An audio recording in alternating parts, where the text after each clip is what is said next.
दीदी जी चुनाव लड़ेंगी, वो लड़ेंगी भी और जीतेंगी भी। सांसद जी उनको सुलभ मिलते नहीं, वो अधिकतर बाहर रहते हैं। लेकिन सांसद जी का काम मिलना ज़्यादा नहीं है, हम लोगों का काम मिलना है। सांसद जी दिल्ली के लिए चेहरा होता है बड़े नेतृत्व वाला, उसका तो अभाव दिखाई देता ही है। जैसे पैराशूट से अभी भी प्रत्याशी आते रहे, पहले पूर्व में तो कोई पैराशूट से फिर कोई यहाँ पे लैंड करेगा। सियासी गलियारों में एक और ये चर्चा है, शीर्ष नेतृत्व एक ओबीसी चेहरा यहाँ उतारने के, उसमें क्या राजीव सिंह पारीच्छा लोकसभा के प्रत्याशी हो सकते हैं? भीषण सर्दी के कारण तापमान का पाला भले ही लुढ़क गया हो, लेकिन झांसी की सियासत की गर्मी का पारा अभी भी चढ़ा हुआ है।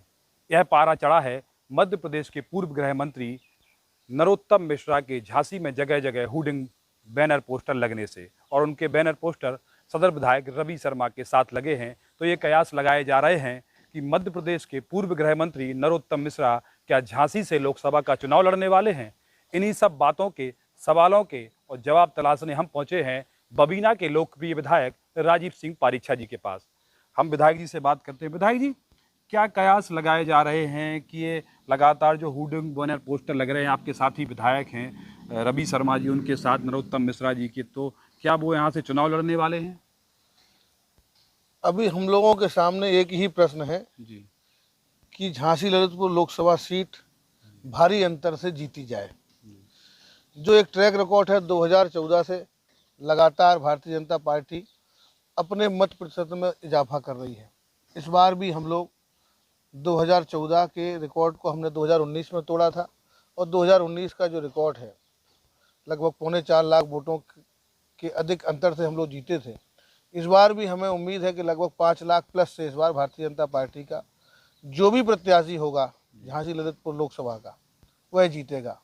विषय नरोत्तम मिश्रा जी का नहीं है, विषय है नरेंद्र मोदी का।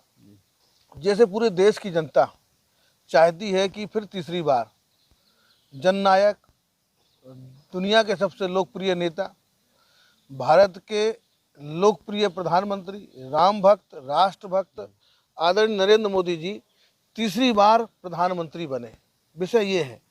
तो ये पूरी हिंदुस्तान की जनता चाहती है, तो झांसी ललितपुर की जनता इससे अछूती तो है नहीं। तो आप लोगों के सामने विषय ये है कि प्रत्याशी कौन होगा। प्रत्याशी यहाँ पे नरेंद्र मोदी ही है। कमल का फूल हमारा चिन्ह है। जो भी व्यक्ति चुनाव लड़ेगा वह चुनाव जीतेगा, लंबे अंतर से जीतेगा।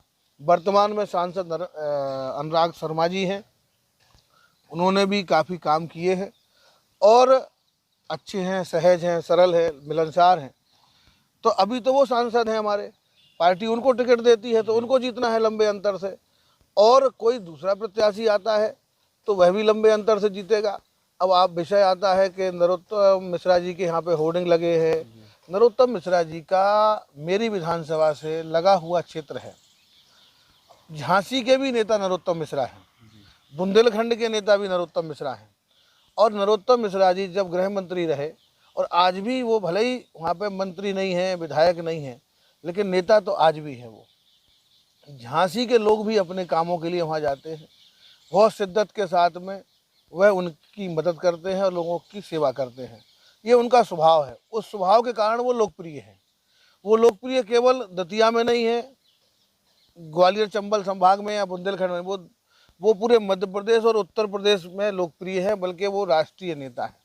हर आदमी चाहता है कि बड़ा नेता हमारे पास हो, हमारा सांसद, हमारा मंत्री, हमारा विधायक बड़ा नेता हो।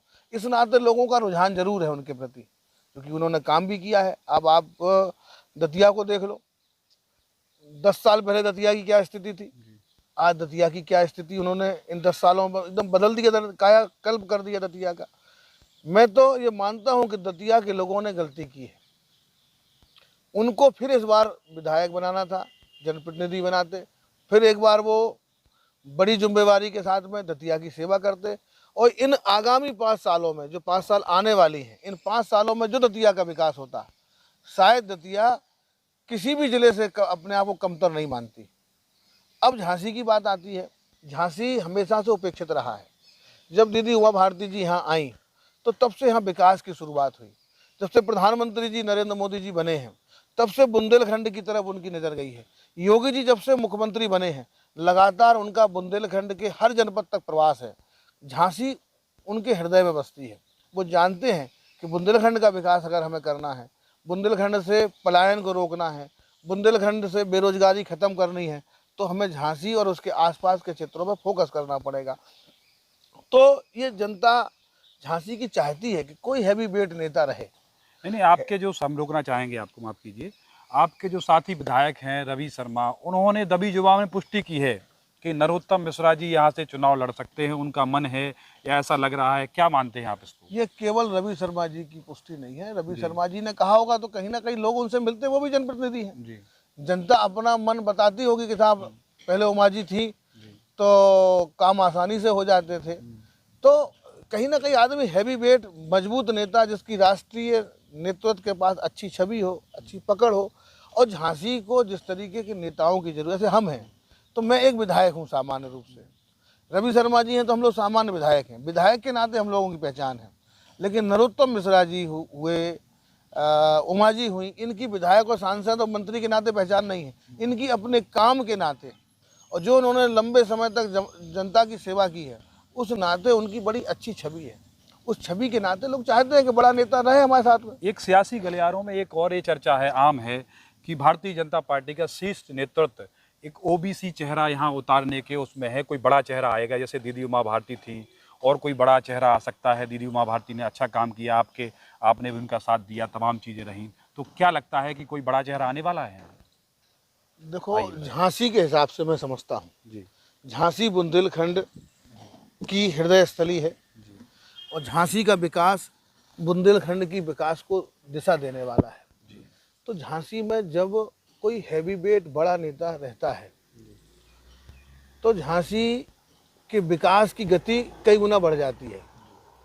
अधिकारियों के ऊपर भी प्रभाव होता है, जनता की जो आवाज़ होती है शासन तक, प्रशासन तक पहुंचाने की, जब बड़ा व्यक्ति, बड़ा नेता जब किसी अधिकारी को कोई बात कहता है तो वो एक बार में ही हिट करती है।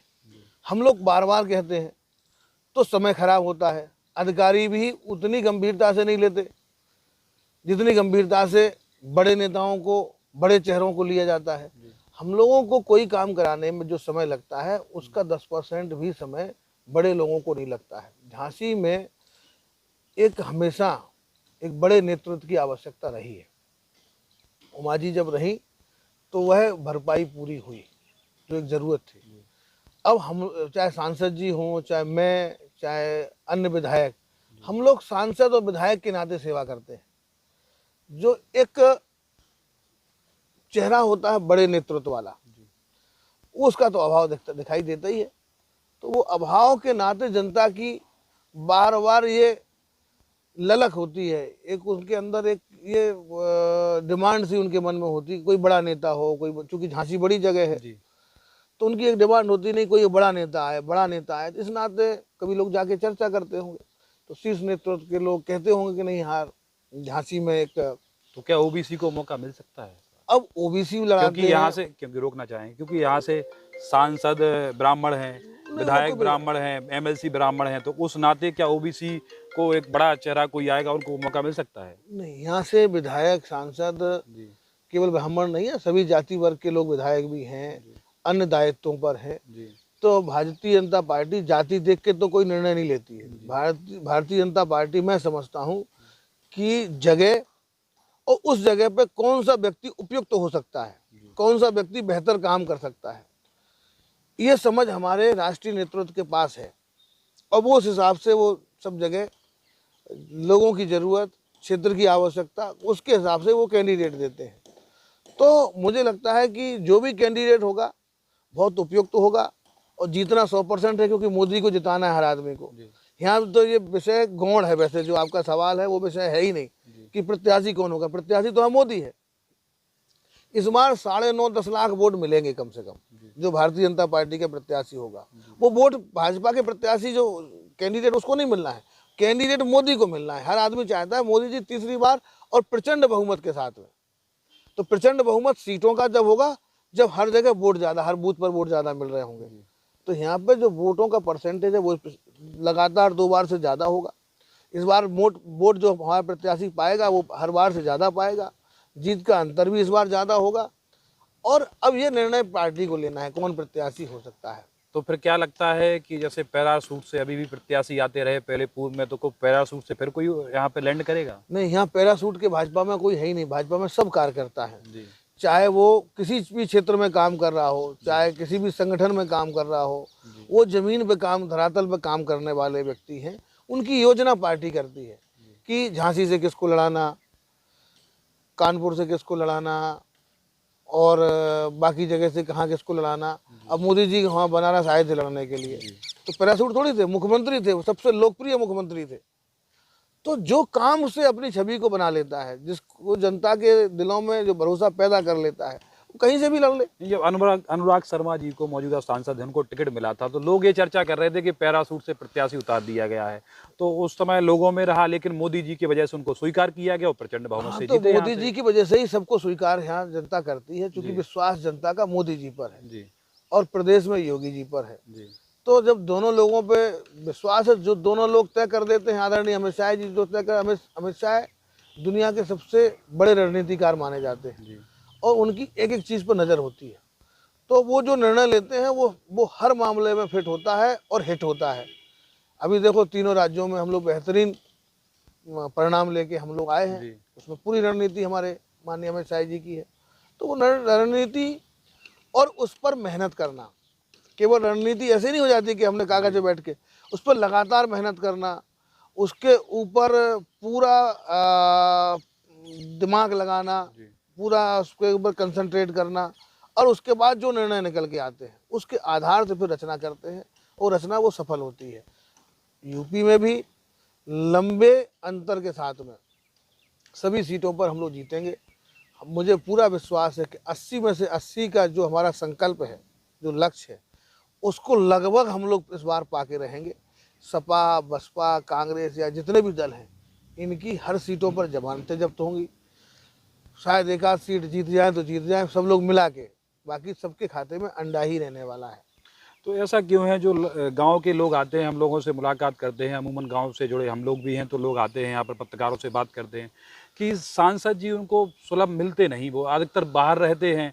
अब उन्होंने अपने सांसद को चुना है लेकिन वो उनको मिलते नहीं। ये शिकायत है, जैसे आप मिल जाते हैं, रवि शर्मा जी मिल जाते हैं, और भी आपके साथी विधायक हैं जो आसानी से लोगों के लिए उपलब्ध रहते हैं, उनके सुख दुख में साथ रहते हैं, लेकिन सांसद जी की ऐसे लोगों की शिकायत है कि सांसद जी आसानी से मिलते नहीं।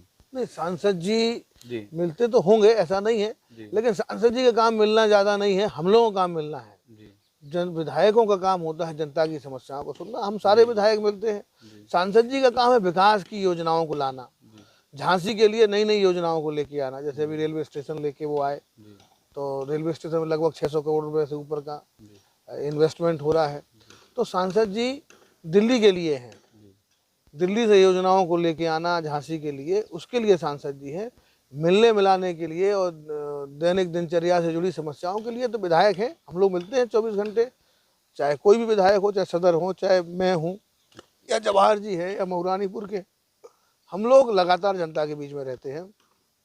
और जब हम लोग मिलते हैं तो उनको ज़रूरत ही नहीं होती है कि सांसद जी को परेशान करें, क्योंकि सांसद जी का पूरा सहयोग हम लोगों को रहता है और हम लोगों की एक टीम वर्क है। हम लोग टीम वर्क के नाते काम करते हैं और मैं समझता हूँ ये प्रश्न विरोधियों का है। जनता में तो कोई ऐसी बात मुझे सुनाई नहीं दी कि सांसद जी मिलते नहीं हैं। जब हम लोग मिलते हैं तो सांसद जी भी मिलते ही होंगे, और जितनी ज़रूरत है उतना सांसद जी भरपूर काम करते होंगे। तो जैसा कि भारतीय जनता पार्टी कार्यकर्ताओं की पार्टी है, कोई भी कार्यकर्ता कहीं से चुनाव लड़ा सकते हैं, लड़ सकता है। ये भारतीय जनता पार्टी में लगभग आप लोग कहते हैं और देखा भी जाता है। एक छोटे से आदमी को भारतीय जनता पार्टी कहां से कहां पहुंचा देती है चुनाव लड़ा के, उसमें काबिलियत है। तो क्या राजीव सिंह पारीक्षा लोकसभा के प्रत्याशी हो सकते हैं? अभी हम लोगों का तो 3 साल बकाया है, 2 ही साल अभी पूरी तरीके से गुजरा नहीं है जी। हम लोग कोई इच्छुक नहीं है किसी भी चुनाव को लड़ने, क्योंकि चुनाव लड़ना एक अपने आप में बहुत तनावपूर्ण कार्य होता है। अभी फिलहाल 1.5 साल पहले ही हम लोग फ्री हुए हैं। हमको कोई चुनाव लड़ने की ना तो लालसा है, बाकी पार्टी जो प्रत्याशी देगी उसको जिताना है, लंबे अंतर से जिताना है। और प्रत्याशी कोई भी होगा, हमारा प्रत्याशी आदरणीय नरेंद्र मोदी जी हैं, और हम सब लोग जितने विधायक हैं अपनी अपनी विधानसभाओं में हम लोग भी प्रत्याशी हैं, और हम लोग प्रत्याशी बन के जो भी कैंडिडेट आएगा उसको जिताएंगे। इस बार लंबे अंतर से बबीना में भी भाजपा बढ़त बनाएगी। मुझे लगता है पिछली बार 51,000 प्लस से हम लोगों ने बढ़त बनाई थी अभी ना विधानसभा में, इस बार 80,000 के आसपास से हम लोग बढ़त बनाएंगे। और यही अंतर, यही अनुपात में हर विधानसभा, पांचों विधानसभाओं में, यही पूरे उत्तर प्रदेश की हर विधानसभा में अनुपात रहेगा प्रचंड बहुमत के साथ में। फिर आदरणीय प्रधानमंत्री को, जो राष्ट्र पुरुष हैं, धर्म पुरुष हैं, जिन्होंने, कोई प्रधानमंत्री अयोध्या के नाम लेने से घबराते थे जी, आज वो अयोध्या को उन्होंने वाकई अयोध्या बना दिया। जो अयोध्या इंतजार कर रही थी कि कोई तो हमारा ऐसा लाल होगा जो मेरे बारे में विचार करेगा, केवल गद्दी के बारे में विचार करेगा, गद्दी की सुरक्षा, अपनी सीट की सुरक्षा, प्रधानमंत्री की कुर्सी की सुरक्षा में हमको कब तक नज़रअंदाज करेगा। मोदी जी ने कहा नहीं, हम आपके लिए बने हैं और आपके लिए आए हैं, और आपके काम के लिए उन्होंने कहा था, राम काज कीने बिनु मोए कहाँ विश्राम। तो राम काज के लिए मोदी जी आए हैं। राम काज ही राष्ट्र काज है। आज दुनिया में हिंदुस्तान मोदी जी के प्रयासों से, उनकी जो राष्ट्र के प्रति समर्पण है, उसके नाते आज हिंदुस्तान दुनिया के सबसे ताकतवर मुल्कों में अपना स्थान हासिल कर चुका है। आज हम टॉप 5 में आ गए हैं, आर्थिक रूप से भी और सामरिक रूप से भी। ये अथाह प्रयास मोदी जी का है, और निश्चित रूप से कोई एक व्यक्ति को अगर श्रेय जाता है तो आदरणीय मोदी जी को जाता है। तो ये तो बात सही है कि विपक्ष आप पे बराबर हमला करता था, राम मंदिर तो बनाएंगे लेकिन तारीख नहीं बताएंगे, लेकिन अब वो समय तो आ गया है कि राम मंदिर भी बन रहा है और तारीख भी आ गई है उसकी। वो तारीख भी लोगों को मालूम चल गई है, लेकिन लोग अपने कानों में इस तरीके से व्यवहार कर रहे हैं कि उन्होंने तारीख को सुना नहीं। 22 जनवरी उनको सुनाई नहीं दे रही है, और लोग कहते हैं कि राम जी जब बुलाएंगे तो हम आएंगे। राम जी तो आपको हमेशा बुलाते रहे, लेकिन राम जी को कभी आपने न तो परखा, कभी कपोल कह दिया, कभी कल्पित कह दिया, कभी कहानियों में आपने राम जी को कह दिया। अब राम जी जब अपने पूरे सामर्थ्य के साथ में पूरी दुनिया का उद्धार करने के लिए अयोध्या भूमि में पुनर्निर्माण के माध्यम से एक संदेश देने के लिए आए हैं, तो फिर आज आपको क्यों बेचैनी हो रही है?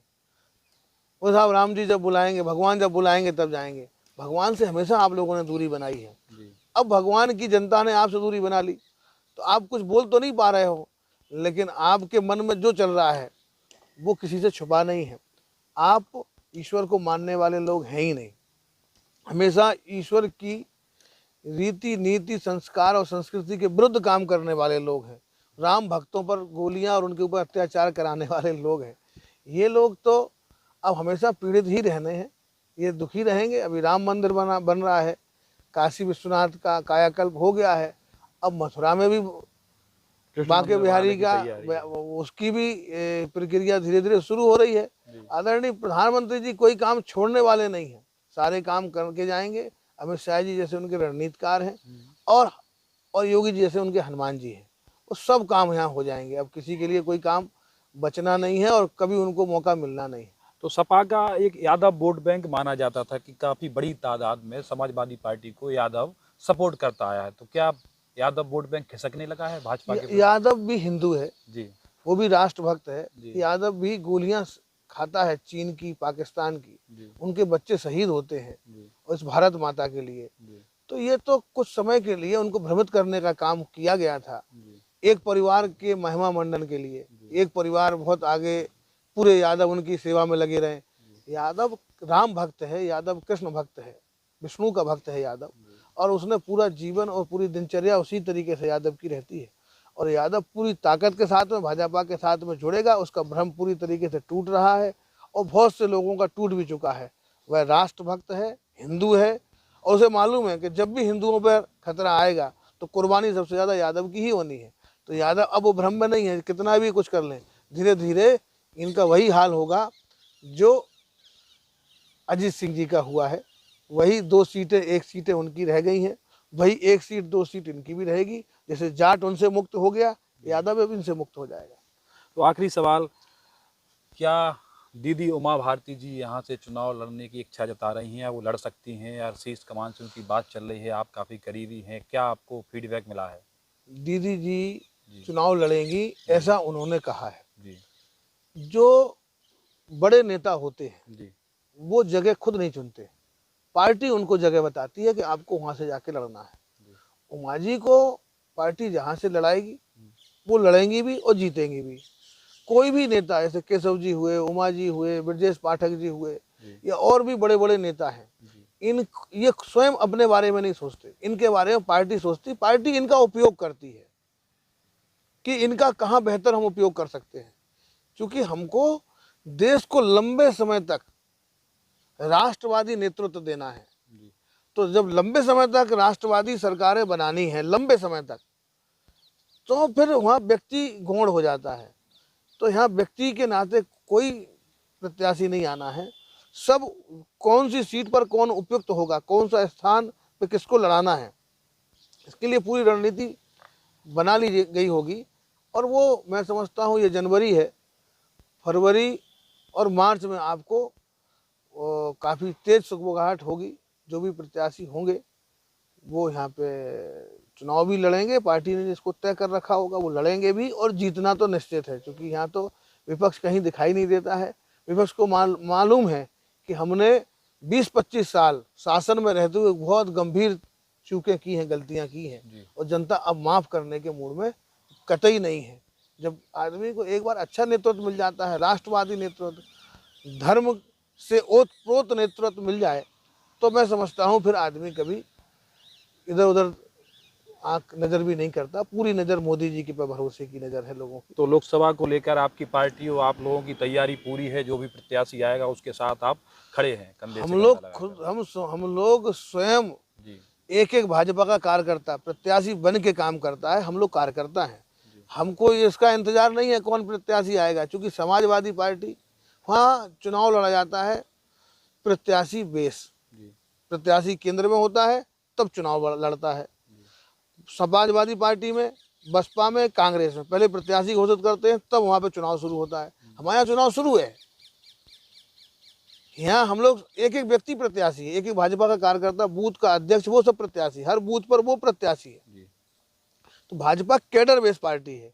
यहाँ पे प्रत्याशी सब तय है कि हमारा प्रत्याशी केवल नरेंद्र मोदी है, और हम नरेंद्र मोदी के प्रतिनिधि के रूप में हम लोग प्रत्याशी हैं। तो ये हमारे मन में है ही नहीं, किसी कार्यकर्ता के अंदर कोई भ्रम नहीं है, तभी तो भाजपा लगातार जीत रही है ना। बहुत बहुत धन्यवाद आपका राजीव जी। ये थे हमारे साथ बबीना के लोकप्रिय विधायक राजीव सिंह पारीक्षा, जिनका साफ तौर से कहना है कि जो भी प्रत्याशी पार्टी ऊपर से यहाँ भेजेगी या जिसको जिम्मेदारी सौंपेगी, उसके लिए हम साथ खड़े हैं और उसको चुनाव जिताएंगे। पुष्पेंद्र यादव, टाइम समाचार, झांसी।